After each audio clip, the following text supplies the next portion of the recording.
சம்மடிடா ரைட்ல வந்தவன். நைஸ் ரா. இன்னொருத்தன் வால்ல இருக்கான்.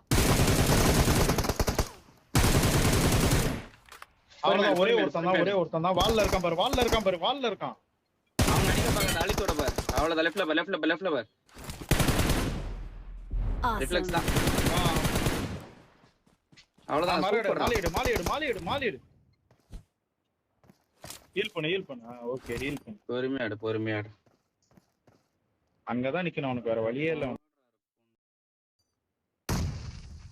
இங்க போட்டு வாளுக்கு போயிடலாம். விளையாட்டட்டும் 1v1 தான். நைஸ்ரா. யூடியூப் சேனலுக்கு எல்லாருமே லைக் பண்ணுங்க, ஷேர் பண்ணுங்க, சப்ஸ்கிரைப் பண்ணுங்க. அந்த பெல்லுங்கிற பட்டன் இருக்கும், உங்க பொண்ணான கையால் அந்த பெல்லை மட்டும் கொஞ்சம் அமுக்கிடுங்க. உங்களால் முடிஞ்ச ஒரு 100 சப்ஸ்கிரைப் வந்தால் அவங்க குடும்பம் செழிக்கும், அவங்கள சுற்றி உள்ள எல்லாரும் செழிப்பாங்க. கண்டிப்பாக ஆதரவு கொடுங்க நண்பர்களே. வீடியோவை தள்ளாமல் பாருங்கள். என்னுடைய ஆதரவு கண்டிப்பாக உண்டு.